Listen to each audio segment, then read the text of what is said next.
I was just positing whether or not winning is worth the money that you spend in the league right now. I'm curious what you guys think. That's actually kind of what I was alluding to before. Basically, what I was getting at before is this. Another problem with this whole discussion that maybe only me and Richard will immediately see, just because, listen, you all were born in the Matrix. You never saw the real world with your human eyes. All I'll say is this. Again, if you're not from America, part of you does just think, it's fun to have a conversations with the Americans. Now, who gives a fuck about them? Let's go on with life. So I think to myself of all the other regions, right?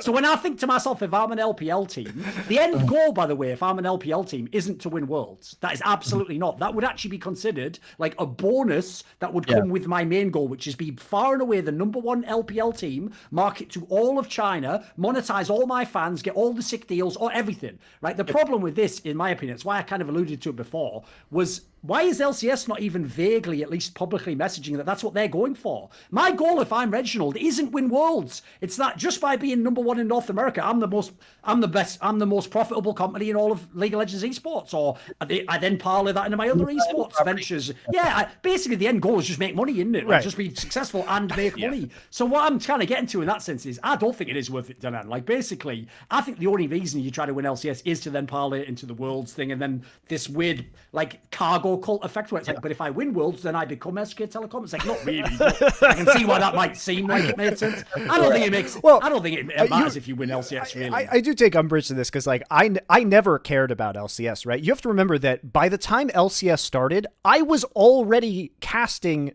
Korean League of Legends in Korea. Right? That happened after I moved and had already completed a season of Champions. So I never cared about LCS. The reason why I care about LCS, guys, is not, again, I care about watching the best teams in the world. I do it because people who speak my language and watch my content care about LCS for some reason that is beyond me. Okay? So that is the only reason I engage in LCS. If I had the choice to never watch an LCS game again, I would take that if my content could remain the same level of popularity, right? I would take I mean, for me, to answer the question, does winning in the LCS have value commensurate to the amount of money you spend on it? This is, again, this is a question that is as old as time and has a very, it's an answer that if a lot of these team owners would kind of just like look at the lessons we learned in esports, that's one thing that seems to happen. Everyone who comes in thinks they're going to break the paradigm and reinvent the wheel and all this other stuff. It's like, no, there have been successful people before you in an industry that's 20 years old. You can learn some lessons, you know, if you just have a little look at it, but no, everyone thinks they know best. But anyway, the value in the team and the value with sponsors isn't in excellence. That's something that comes later. The first thing you need to do on day one is be compelling to establish a fan base. And this is why when you look at G2, which, by the way, I mean, you know, that is a deconstruction of one of the worst names ever, Gamers 2, which Carlos himself even admits, right? Which is a samurai for some reason also. Yeah, right. I mean, that cunt did choose the name Ocelot as his actual name and unironically unaware that furries exist. So, yeah, he needs to be careful at certain parties. But anyway, the reality is, you know, take, for example, like, one of the biggest fails in the league right now is Counter Logic Gaming. The reason CLG still one of the best names of all time. Yes, yeah. So the reason that they are down there and sort of have this, you know, perception of lack of value isn't because they don't have a roster with no names on there. You know, they've got Broxer, Finn, like Wild Turtles on the roster, and so, you know, these are all people that can have value just in terms of being a name that people know, an aspirational element for fans. Don't say it, Thorin, I know your views, right? But then the other problem you've got is sponsors don't really care about that. It's all about engagement metrics and growth, and them thinking that there's going to be eyeballs on their products, or fans might go out and purchase their products. You don't have to win games to get that. Right? The thing that should be lighting a fire under your ass to win games, apart from the competitive drive, which we all know 99% of these American fucking GMs don't really have. There's a difference between being competitive and not liking to lose, right? Those are not the same things, right? Being a spoiled little cunt turning the board over doesn't mean you know how to win. But anyway, the thing with CLG is they've taken a brand that should have a ton of value. It's got the one thing you cannot purchase in esports, which is tenure, credibility. They have that. They were around at the start. are.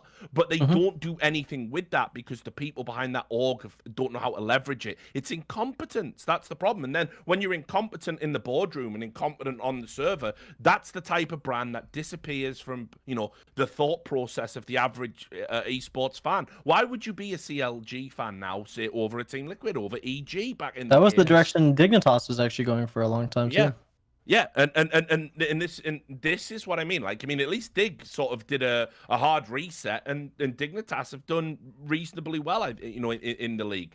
Paid some crazy money in not so recent times, and definitely have some washed up fuckers on their roster. But that such is life. They're still up there or thereabouts in the NA region. So this is what I mean. Do you need to win? Absolutely not. But what you need to do is you need your losing to be explained away by all this other amazing stuff you're doing. Hey, we'll go get them next time, guys. And if you create that love affair with your fans, they'll support you. They'll support you for 3, 4, 5 fallow years just because the content around you is compelling. You have the right type of players, the cultural fit, and all this other stuff. And sponsors will buy into that. I know. I've managed organizations. They've told me the same thing. If you lose the tournament, go out, party, film it, and make it look rock and roll. And that's what they want. Do you feel like at least half of the current teams had the capacity to build that type of environment? No, because the branding is so bad. That's my concern. this is another problem. I look at some of these brands here, and it's like some of the names, well, first of all, there's criminally underused ones like Immortals, which I think is a really, really strong brand. But unfortunately, the people that bought that company could fuck up a cup of coffee. So what are you going to do, right? And then you've got stuff like, I don't know. FlyQuest, I don't know what that says to me. Like, I don't know what... To be fair to FlyQuest, they've actually done a lot in the last year with the brand. The name is just so tragic. Yeah, their marketing has been fantastic. Their marketing is good, but every team has some sort of problem, right? First off, is their marketing that good? Like, all I'm going to say is this, Monty. I don't comparatively, live in America, right? And comparatively. ironically, no joke, actually thought for the first year that they were like related to Quest bars because all those people are like working out. No, their name is tragic. And this is my point, but then they had an advertising thing where it was like, eat your Snickers, and I was like, what the fuck? That's a bit off-brand, isn't it? And then I had to look up and go, actually, it has nothing to do with that. So I think their marketing's trash. What are you talking about? I would say that was before. I would say that right now their marketing is comparatively good because everything else is so bad. Well, they've started go, Dayton, go. That's what worries me so much. Like, if there was someone we were going to point to that was like new to the league that like, oh, maybe they're going to figure it out, they're going to get it right. It's obviously been FlyQuest has turned around their marketing. Last year they turned around their competitive success. Yes. And ultimately all that ended up happening is those players fleed to TL, to C9, to TSM. Inevitably. And that's my concern where it's like, it wasn't even worth, like, when you look at it, was it even worth for FlyQuest to try to compete for like a PoE salary, presumably an Ignar salary, a Santorin salary, to keep things on the table? When they ended up second place, right? Like that was my hope. My optimism was like, this is where the league can example turning it around. And if anything, it's kind of exempling a little bit of a failed state where we're like, oh no, now like the one team that was starting to figure it out and get things in position, they obviously, Lucas was like a huge thing for them back when they got him. That was probably what literally crested them into being in this position. And ultimately that's all gone now. Like the marketing is still there and that's great. But like, do you think they're in the position where they're like, oh yeah, we should be spending a lot? I would say probably not because they didn't keep those players. But then I'm just a little bit confused where I was saying it was like awkward that they then spent the money on the C9 players. Now they're in like this weird middle ground. Like this is just a big indicator to me that we can't point to anything in this like bottom 6 teams, I guess is what you'd call it. That's like super salvageable or redeemable. Yeah, and that's my worry.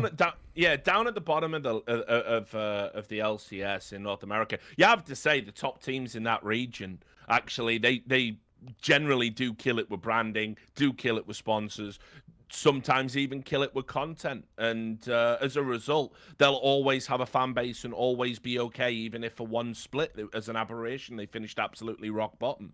But my concern is those guys are being super vocal right now about how problematic it is, no? Like, they're talking about how they can't be competitive. Is that not a worry? This is like, I mean, seriously, this is like when you turn on the TV and there's some billionaire arsehole on the news telling you about how, like, minimum wage will fucking kill the whole economy and stuff like this, you know what I mean? That's what they're doing. It's kidology. They're doing fine. They're doing fine off LCS. We all know it's a mostly profitable venture, and for the most part, they're going to be okay, and this is why they care so much about League of Legends, because it's their flagship team in their organization. Put it this way, I don't think I've ever heard Nadeshot turn around and say like, oh, fucking bloody hell, League of Legends, what a terrible investment that was. He pieced the fuck out on Counter-Strike as soon as he could. As soon as the going got tough, he went, fuck this. So that's how you know. That's how you know if they're doing okay or not. Yeah, they'll bellyache and they'll gripe. It's just in their nature. But when you start looking at, and I'm going to be a bit of a prick here, so please forgive me, right? Immortals Fly... Starting now. Yeah, Golden Guardians I'm going to include in this. Yeah. And CLG. I do wonder sort of like, I think being in the league gives you a platform to provide value to your brand. And when I look at those orgs down there, I don't think you've seized that opportunity, frankly. Well, you had extenuating circumstances, which you were pretty transparent about. Oh yeah, I mean, we could talk about the competitive stuff. To be clear, like I'm responsible for our competitive operations. So if you guys want to hit me on roster stuff, I'm always happy to talk through that. When it comes to like branding and marketability, like yeah, I mean, arguably there's different things we could have done differently. I wasn't here for the first year, so that like original branding, not really super adjacent to it. But everything since then, obviously, I've been trying to get a little bit more involved. But I will say, like, the concern is like how challenging it is to enter that space and build up and grow. And like again, FlyQuest is exampled like doing it well, and I'm just worried it's not reaping enough of a reward, which is probably again why there's all this pressure on the league in the first place.